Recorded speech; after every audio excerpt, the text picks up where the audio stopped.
নির্মাণের পর থেকেই অচল পড়ে আছে পুরো দোতলা ভবনটি। রাজবাড়ীর বালিয়াকান্দির তালতলা সপ্তপল্লী মাধ্যমিক বিদ্যালয়ের এই ভবন নির্মাণে 4 ধাপে ব্যয় হয় প্রায় 37 লাখ টাকা। জেলা পরিষদ ও শিক্ষা প্রকৌশল অধিদপ্তরের অর্থায়নে 2016 সাল থেকে শুরু হয়ে কয়েক ধাপে ভবনের নির্মাণ কাজ শেষ হয় 4 বছর আগে। ভবনের দ্বিতীয় তলায় ছাদ ঢালাই ও দেয়াল নির্মাণের কাজ হলেও হয়নি সিঁড়ি, ফলে দীর্ঘদিন ধরে ব্যবহার অনুপযোগী অবস্থায় পড়ে আছে শ্রেণীকক্ষগুলো।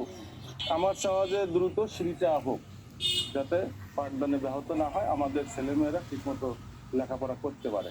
অন্যদিকে বিদ্যালয়ে রয়েছে তীব্র শ্রেণীকক্ষ সংকট। 235 জন শিক্ষার্থীর জন্য অফিস ও শিক্ষক মিলায়তন সহ রয়েছে মাত্র 4টি শ্রেণীকক্ষ।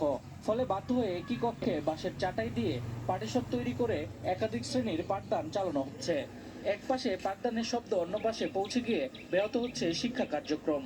সবারই মনোযোগ নষ্ট হচ্ছে। আবার যদি উপরে ভবনে সিঁড়ি দেওয়া হয় আমাদের অনেক উপকার হয়। আমাদের দোতলা ভবনে কোনো সিঁড়ি নেই, যে কারণে আমরা সেটা ব্যবহার করতে পারি না। 2টা ক্লাসে পাটিশন দিয়ে 4টা ক্লাস বানিয়ে ক্লাস করা হয়। শিক্ষকদের পড়াশোনার পাঠদানে খুবই ব্যাহত হচ্ছে এবং ছেলে মেয়েদের মনোযোগ আকর্ষণ করতে খুবই কষ্ট হচ্ছে। আজব একটি ভবন তৈরি হয় যেটার সিঁড়ি ভেঙে, এটা বলতেও লজ্জা বা কষ্ট লাগে। বিদ্যালয় কর্তৃপক্ষ জানায় বিভিন্ন দপ্তরে সিঁড়ি নির্মাণের আবেদন করা হলেও এখনো মেলেনি কোনো সমাধান।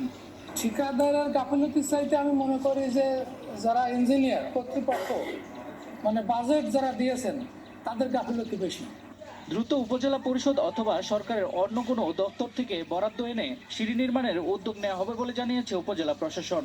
অতি দ্রুতই আমরা চেষ্টা করব যে এই সিঁড়িটি যেন করে দেওয়া যায়, অথবা সরকারের অন্য কোনো দপ্তর থেকে বরাদ্দ নিয়ে অতি দ্রুত সিঁড়িটি করার আমরা প্রয়োজনীয় ব্যবস্থা করব। দ্রুত সিঁড়িটি নির্মাণ করে ভবনটি পাঠদানের উপযোগী